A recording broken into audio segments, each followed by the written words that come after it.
여러분 따라하세요. 애통하는 자는 복이 있나니 저희가 위로를 받을 것이며. 마태복음 5장 4절입니다. 애통하는 자는 복이 있나니 저희가 위로를 받을 것이며. 그래서 애통하는 자의 복이라는 제목으로 하나님의 말씀을 전하겠습니다. 축복을 유통하는 삶이라는 책이 있습니다. 서울여대 교수인 장경철 교수님이 쓰신 책인데, 그 책의 한 페이지를 제가 읽어보겠습니다. 변화의 은혜는 식기세척기에서 나옵니다. 하나님의 영광이 빛이 나의 지성을 건드립니다.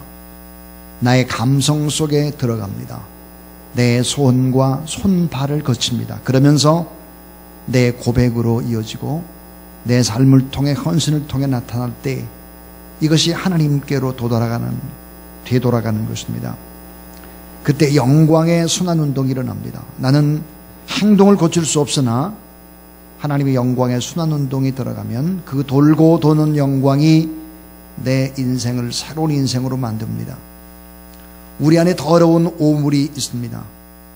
한 움큼의 물이 우리 그릇 안에 들어옵니다. 우리는 이 물로서 내 존재의 그릇을 닦을 수는 없습니다. 물이 들어오는 순간 이미 더럽게 되기 때문입니다. 우리가 깨끗하게 될 수 있는 것은 식기세척기 안에 들어갈 때입니다. 세척기의 분출구에서 뿜어나오는 물은 우리의 그릇 안에 밀려듭니다.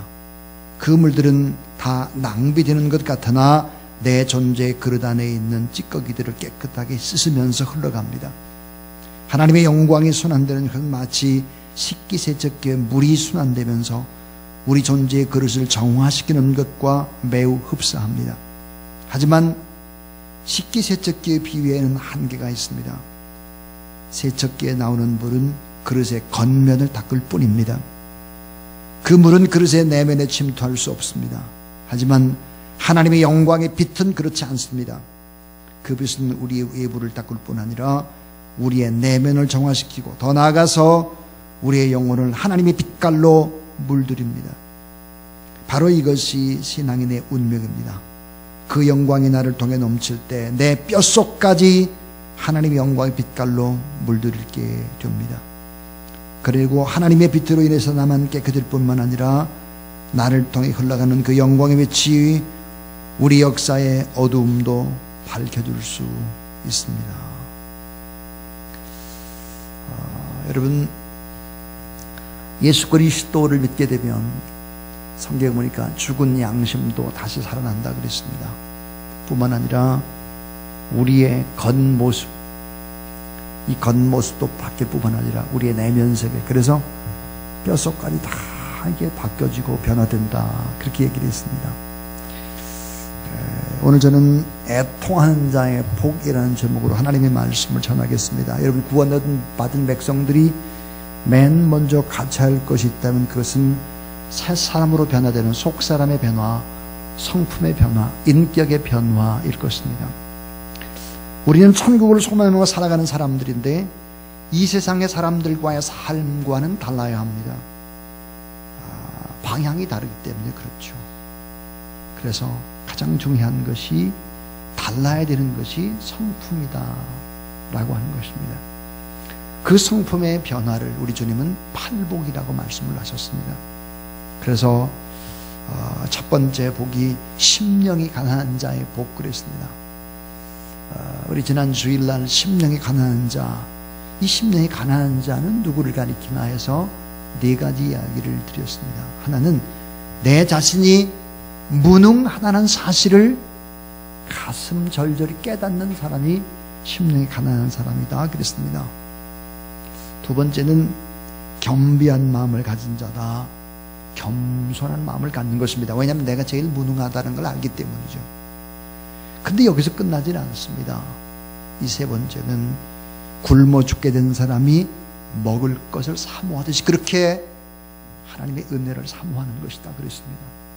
자, 내가 무능함을 알고 또 내 무능함을 알기 때문에 겸비한 마음을 가지고 여기서 끝나는 것이 아니라 하나님의 은혜가 아니면 나는 살 수 없습니다 하고 그 은혜를 사모하는 사람입니다.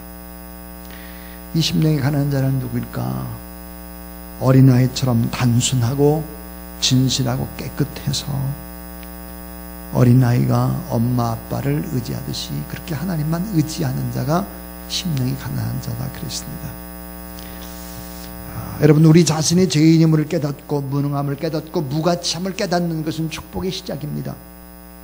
하나님의 은혜가 아니면 살 수 없고 소망이 없고 내 육체적인 생각을 절대로 하나님의 은혜가 아니면 복종시킬 수 없다는 사실을 안다고 하는 것은 축복이죠. 그렇기 때문에 겸손하게 자신을 낮출 수 있다면, 그리고 하나님을 의지하며 살 수 있다면 이 사람은 이미 복을 받은 심령이 가난한 자다 그랬습니다.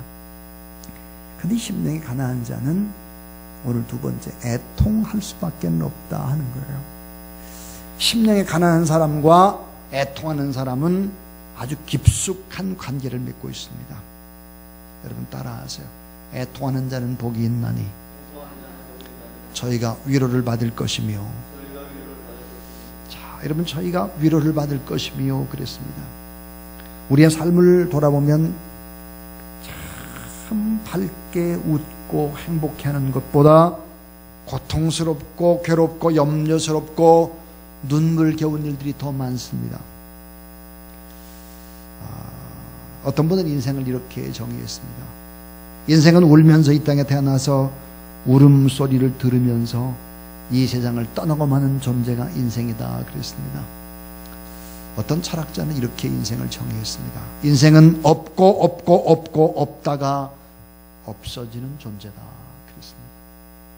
어릴 때는 철이 없고 젊어서는 정신이 없고 중년이 되어서는 틈이 없고 늙어지면 형편이 없다가 마지막에는 울음소리를 들으며 없어지고 마는 존재가 인생이다 그랬습니다. 그렇게 인생을 살아가는 것이 힘들다 하는 것이죠. 어찌 보면 인생을 살아간다는 것보다 살아내는 것입니다. 고통스럽고 눈물겨운 일들이 연속이 되는 것이죠. 예수님은 어찌하여 우는 자, 애통하는 자가 복이 있다 이렇게 말씀을 하셨을까? 대단히 역설적인 표현입니다. 우는 자, 애통하는 자가 위로를 받는다. 그 사람 정말 복이 있는 사람이다 그렇게 말했습니다. 여러분, 세상적인 가치관을 가지고는 전혀 이 말이 해결이 되질 않아요. 맞지 않는 참 바보 같은 삶이죠. 그래서 성경은 이런 얘기를 하죠. 살고자 하는 자는 먼저 죽어야 되고 죽고자 하는 자는 먼저 살고, 높아지고자 하면 낮아지고 대접받고자 하면 먼저 주고 소유하고자 하면 먼저 포기할 줄 알고 1등 되고자 하면 꼴찌가 되고 높은 자리에 되려면 꼴등을 먼저 경험해봐라. 섬김을 받고자 한다면 네가 먼저 종이 되어야 되지 않겠느냐. 역설에 질립니다. 이 말이 똑똑한 사람들에겐 전혀 설득력이 없습니다. 그런데 아주 곰곰이 생각해보면 이 방법만이 이기는 방법입니다. 이 방법만이 세상을 변화시키는 유일한 길이고 이 길만이 참 행복하게 인생을 살아갈 수 있는 길이라는 사실을 여러분 믿으시기를 바랍니다. 자, 애통하는 자는 복이 있나니 저희가 위로를 받을 것이며 그랬습니다. 애통하는 자, 이건 헬라어로 보니까 펜조네테스라고 하는 이 단어인데, 이 표현이 뭐냐면 가슴이 찢어지듯이 아파서 우는 상태입니다. 여러분, 가슴이 찢어지듯이 아파서 우는 상태다 그랬어요. 모든 슬픔 중에서 가장 강한 고통과 슬픔을 표현하는 헬라어의 용어입니다. 여러분, 왜 세상 사람들 슬퍼할까요? 여러분, 왜 슬퍼합니까? 슬퍼하는 것이 무엇이냐에 따라서 그 사람의 인생의 수준을 알 수 있습니다. 뭐 때문에 슬퍼하냐 이거예요. 어떤 일에 큰 손해를 봐가지고 사랑하는 사람과 헤어져서 타인으로부터 너무 억울함을 받고 손가락질을 당하기 때문에 수많은 재산을 잃어버리고 늘 아끼던 걸 도둑 맞아가지고 내 계획대로 잘 안 되고 또 다른 사람이 내 마음을 몰라주고 뭐 이런 것들 때문에 우리는 아파하고 슬퍼합니다. 그런데 우리 민족은 특별히 더 슬픔과 애통이 많은 민족임에 틀림이 없습니다. 참 이게 설교를 하려고 이 단에 이렇게 사다 보면요, 설교하기가 참 어렵다는 걸 깨닫게 돼요. 그게 뭐냐면 여러분 웃을 준비가 전혀 안 돼 있기 때문입니다. 제가 참 미국에 가서 외국에 가서 이렇게 하나님의 말씀을 전해보면 아무것도 아닌 거 가지고 깔깔깔깔 웃어요. 근데 여러분 아예 웃을 준비가 안 돼 있어. 한번 웃겨봐라 내가 웃나, 이런 표정이에요. 자, 남달리 슬픔과 역사 속에서 눈물과 한숨 마음속에 하늘 가지고 우리가 살아왔습니다. 근대에 와서도 그렇죠. 일본의 압박 밑에 고초를 겪었고 6.25 동란을 겪었죠. 많은 고난 속에 애통하며 살아왔습니다. 부모를 잃고 방황하는 고아들, 자녀를 잃고 가슴 아파하는 부모들, 전쟁통에 남편을 잃고 아내를 잃고, 그리고 고향이 북이고 낯설은 땅에 와서 눈물의 세월을 보아야 되는 이산의 아픔이 천만에다가 만주, 봉천, 사할린, 알마타로 뿔뿔이 흩어져가지고 고향 산천을 그리워 살아오는 그런 동포들이 얼마나 많습니까? 이 같은 역사를 우리 민족이 가지고 있기 때문에 가슴이 더 뜨겁고 서러움이 많고 눈물이 많은 민족. 어찌 보면 참 상처가 많아요. 우리나라는 정말 땅덩어리가 좁습니다. 제가 청도행 기차를 탔습니다. 그리고 북경까지 가게 되는데, 청도행 기차를 타고 북경 가는데 시속 300km로 달렸습니다. 산이 하나도 없어요. 하나도. 완전히 그냥 평야예요. 끝도 없는 평야입니다. 우리는 어떻죠? 조금만 가도 언덕배기, 뭐 조금만 가도 산이고 뭐고 올망졸망입니다. 거기다가 어때요? 봄, 여름, 가을, 겨울도 분명해. 또 보니까 어때요? 조금만 가면 또 산이고 바다고 그래요. 생각들이 올망졸망인데다가 날씨까지 그런데다가 고난도 많이 이렇게 겪어가지고 그냥 변화가 심해요. 아주 변화가. 피해 전사님은 변화가 안 심한 것 같아요. 하여튼 끝까지 안 변하는 것 같아요. 더운 나라이기 때문이죠. 날씨가 똑같아요. 거의 비슷해요. 사람이 잘 안 변해요. 우리는 아주 잘 변하거든요. 그렇기 때문에 사실은 이런 가슴에 뜨거움도 있고 눈물도 있고 정도 있고 애틋함도 있고 그런 것 같아요. 근데 오늘 본문에 보면 애통하는 자 그랬습니다. 이건 세상적 의미의 애통이 아니라 영적인 의미에서 애통을 얘기하고 있습니다. 신령한 애통이죠. 자, 그러면 이 애통하는 자는 과연 누구일까 하는 것들을 먼저 생각해 보겠습니다. 자, 여러분, 애통이라고 하는 것은 과연 무엇일까 하는 것입니다. 첫 번째입니다. 따라하세요. 하나님 앞에서 자신의 죄와 허물을 깨닫고 회개하는 것. 하나님 앞에서 내 자신의 죄와 내 자신의 허물을 깨닫고 울면서 회개하는 것이 바로 애통하는 것이다. 그랬습니다. 이것은 바로 나의 죄입니다. 나의 허물을 깨닫는 거죠. 자, 걷지도 못하는 어린아이가 기어다니면서 이것저것을 막 주워 먹습니다. 먼지 부는 과자 부스러기 먹고, 심지어 단추구멍, 단추도 먹고, 뭐 100원짜리, 500원짜리도 막 손에 닿는 대로 막 먹어요. 이게 보니까. 그러다가 어때요? 토하고 난리를 피우는 것입니다. 우리도 마찬가지예요. 영적으로 보면요, 똑같아. 영적으로 보면 아직 우리가 어린 애들이기 때문에 세상에 살면서 먹을 거, 못 먹을 것 막 구별하지 않고 막 주워 먹는 거예요. 막. 그래서 심령이 어때요? 편치를 못해요. 탈을 입고 고통스러워하는 것이죠. 그럼 어떻게 될까요? 먹은 것을 토해내야 되는 거예요. 토해내는 일이 힘들어요. 등골에 땀이 주르르르죠. 창자가 끊어지는 것 같아요. 전신의 경련이 일어요. 눈물이 납니다. 여러분, 우리가 영적으로 불순물을 먹는 어린아이라면 이걸 토해내지 않으면 안 되는 거거든요. 자, 아무리 고통스러워도 토해내지 못하면 결국은 어때요? 수술을 해야 돼요. 수술을. 자, 눈물을 흘리면서 잘못한 것을 토해내는 것, 바로 이것이 애통이다 하는 것입니다. 프랑스의 시인인 알프레드 드세라고 하는 사람이 이렇게 말했어요. 인간에게 있어서 가장 아름다운 것이 있으니 그것은 바로 하나님 앞에서 통회하며 흘리는 눈물이 가장 아름답다 그랬습니다. 여러분, 요즘의 시대에 눈물을 잃어버렸습니다. 눈물이 많은 사람은 절대로 악하지 않습니다. 예. 눈물이 없는 사람은 무서운 사람이에요. 예. 저는 종종 기도하면서 하나님, 저분에게 눈물을 주세요. 이렇게 기도할 때가 참 많습니다. 너무 고난을 받은 사람들 눈물이 없어요.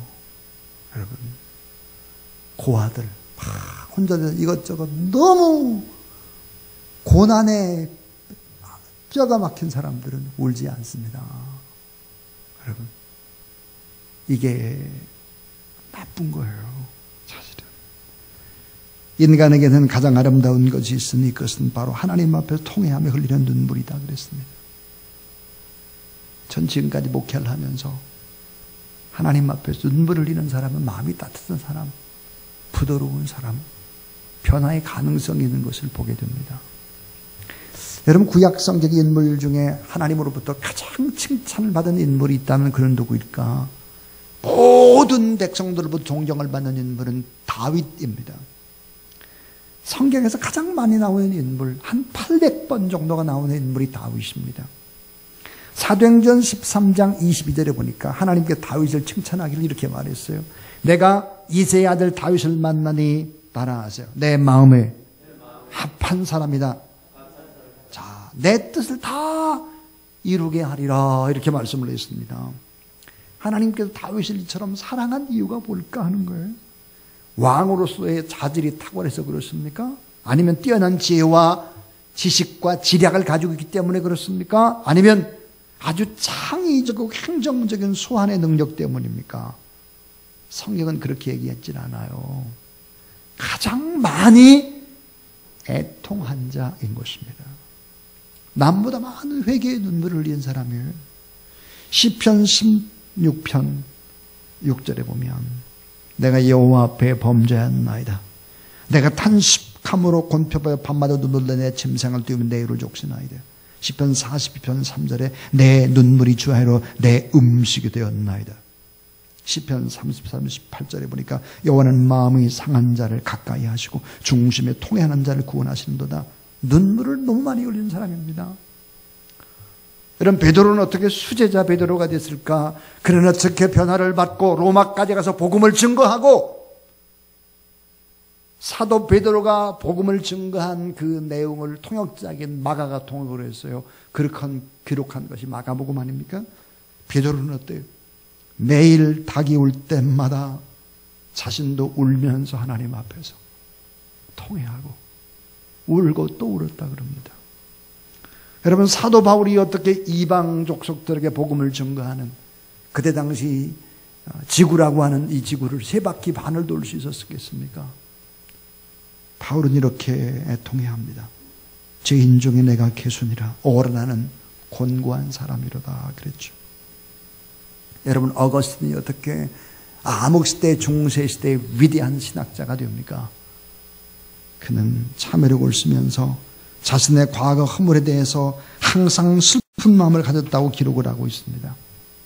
여러분, 이 같은 애통의 눈물은 심령을 깨끗하게 하는 것입니다. 어두운 영안을 밝게 해주는 것이죠. 죄인을 점점 거룩한 모습으로 변화로 만들어주는 것입니다. 그래서 애통하는 자란 누구일까? 그는 하나님 앞에서 나의 죄와 나의 허물을 보고 회개하는 사람이다 하는 것입니다. 두 번째입니다. 애통하는 자는 누구일까? 따라하세요. 다른 사람의 죄악 때문에 울면서 회개하는 것이다. 내가 아니라 나는 마땅히 하고 그 다음 다른 사람들의 죄악 때문에 내가 대신 울어주면서 회개하는 것이다 그랬어요. 우리들은 자신의 문제가 닥치면 밤새우면서 기도하지만 나의 이웃과 나라와 민족과 저 북한과 이런 사람들을 위해서 눈물로 회개하며 잘 기도를 안 하죠. 이 기도를 하는 사람은 성숙한 사람이에요. 우리가 하나님 앞에 대부분 기도를 할 때 이렇게 기도를 하죠. 주여, 나의 주여, 이렇게 불러놓고는 가만히 기도 소리를 들어보면 전부 다 자기 신세 타령이에요. 이게 세상 사람들보다 더 잘 살게 해주세요. 난 왜 이렇게 어렵습니까? 우리 애들이 뭐 1등 꼭 할 수 있도록 하게 해주세요. 막 이런 거 있잖아요. 이런 얘기야 주로. 여러분, 우리가 이렇게 주님 앞에 기도를 하면 주님은 이렇게 말씀을 할 거예요. 너는 그렇게 살아서는 안 되잖아. 너는 그렇게 기도하면 안 되잖아. 오히려는 다른 사람을 잘 되도록 축복하고 중보하고 다 그렇게 해야지. 내 기도를 네가 하지 말고 다른 사람이 내 기도를 하도록 하고 너도 다른 사람을 축복 기도를 해야지. 주님이 그렇게 말씀하실 거예요. 예수님은 그분의 생애 가운데 3번이나 우신 기록이 있습니다. 여러분, 3번만 우셨겠습니까? 3이라는 수가 완전 수인데 말이에요. 수없이 우셨죠. 그런데 이 3번 울음의 기록을 보면 모두 다 타인을 위한 울음이었습니다. 나사로가 죽었을 때 우셨죠. 요한복음 11장 35절에. 예루살렘을 보시며 우셨어요. 누가복음 19장 41절. 나라와 민족입니다. 겟세마네 동산에서 우셨죠. 인류 구원을 위해서입니다. 자기를 위해서 운 것이 아니에요. 이웃의 문제를 놓고 애통과 동정의 눈물을, 나라와 민족의 문제를 놓고 걱정하면서 영혼 구원을 위해서 땀방울이 핏방울이 되도록 그렇게 애통을 하셨다 하는 것입니다. 이 애통하는 자, 이웃과 나라와 민족을 위해서 애통하는 자, 이 사람 정말 복이 있는 사람이라는 거예요. 3번째입니다. 애통하는 자, 무엇을 말할까 하는 것입니다. 예수님은 말씀하시는 이 복이 있는 애통은 어떤 애통일까 하는 거예요. 따라하죠. 기도하면서 흘리는 눈물의 애통. 예. 기도하면서 흘리는 거예요. 기도하면서. 히스기야 왕은 죽을 병에 걸렸을 때 낙심하지 않고 성전에가 들어가며 통곡하며 기도하죠. 그때 주님, 내가 내 기도를 들었고 내 눈물을 보았노라. 15년 동안 생명을 연장시켜 줍니다. 눈물의 기도 위대하죠. 한나의 눈물의 기도를 보세요. 아들 사무엘을 낳습니다. 그 사무엘이었던 이스라엘 민족의 국부가 됩니다. 이스라엘 민족의 기초를 세우죠. 눈물의 기도는 뭐가 있나요? 능력이 있죠. 속히 응답을 받습니다. 하나님의 마음을 움직입니다. 눈물의 기도는 하나님의 뜻을 깨닫게 합니다. 그리고 순종할 수 없는 것도 결국은 어때요? 순종하게 만드는 것이 바로 이런 눈물의 기도다 하는 것입니다. 이제는 그렇다면 애통하는 자가 왜 복을 받을까 하는 겁니다. 자, 첫 번째가 애통하는 자는 누구인가에 관한 얘기를 하면, 두 번째는 애통하는 자가 왜 복을 받을까 하는 것입니다. 세 가지 면을 생각해 보면 이러합니다. 진정한 애통은 성령의 역사이기 때문이다 하는 거예요. 진정한 애통은 성령의 역사이기 때문이다 하는 거예요. 여러분, 눈물을 흘리고 싶다고 흘리는 것이 아니에요. 진정한 참회는 성령의 역사입니다. 그래서 시편 119편 136절에 보니까 저희가 주의 법을 지키지 아니하므로 내 눈물이 시냇물같이 흐르나이다. 회개하고 싶어도 회개가 안 되죠. 울고 싶어도 울지 못하는 사람이 있습니다. 그래서 여러분, 눈물을 흘릴 수 있다고 하는 것은 성령의 역사하십니다 하는 거예요. 두 번째는요, 따라하세요. 주의 성품을 닮아갈 수 있기 때문이다. 여러분, 우리가 애통함을 통해서 주의 성품을 닮아갈 수 있습니다. 인격의 성숙은 고난과 눈물을 통해서 생겨나는 것이죠. 위대한 사상과 인격은 애통의 산물입니다. 히브리서 5장 7절에 보니까 뭐라고 말씀했나? 그는 육체에 계실 때 자기를 죽음에서 능히 구원하시리에게, 예수님 말씀이에요. 그는, 예수님은 육체에 계실 때 자기를 죽음에서 능히 구원하시리에게 심한 통곡과 눈물로 간구와 손을 올렸고 그의 경외하심을 하여 들으심을 얻었느니라. 히브리서 5장 8절은 이런 유명한 말씀이 있습니다. 따라하세요. 그가 하나님 아들이시라도 받으신 고난으로 순종함을 배워서, 그렇습니다. 애통함.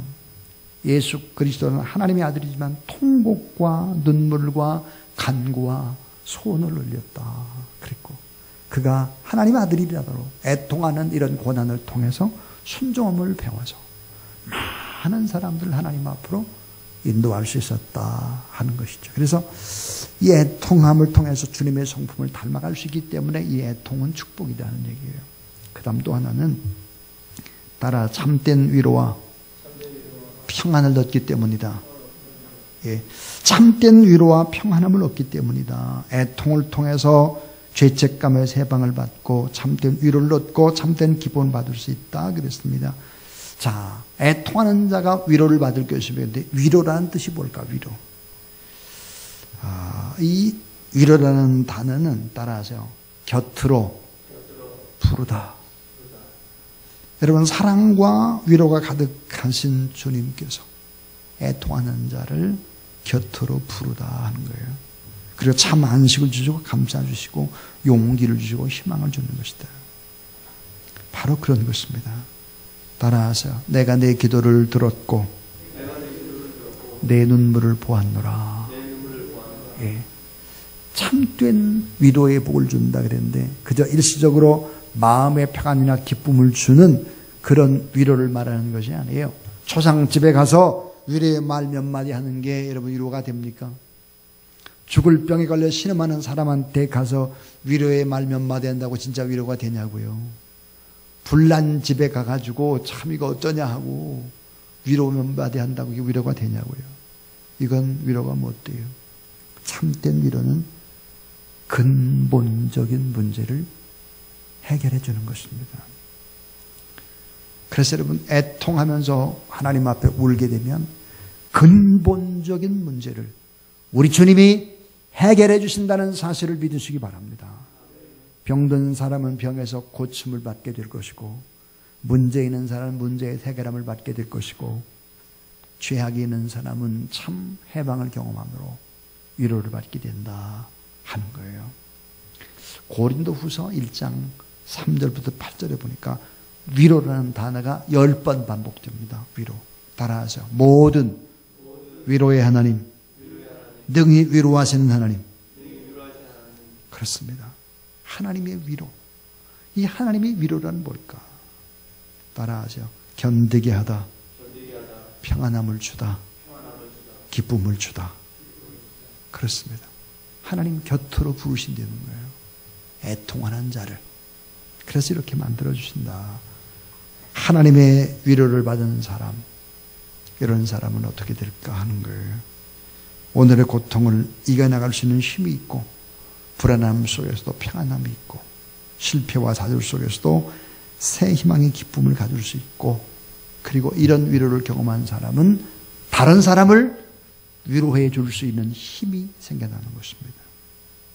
그래서 여러분, 다른 사람의 죄와 허물이 보일 때 고발하거나 정죄하지 말고 대신 그의 아픔을 아파해 준다면 그것이 하나님의 거룩한 위로가 되고 기적이 될 것이다 하는 것입니다.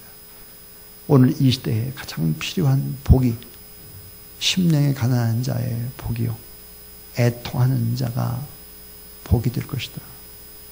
이런 믿음을 가지고 오늘도 애통하는 자로 살아가는 그런 귀한 여러분이 될 수 있기를 주님의 이름으로 축원합니다.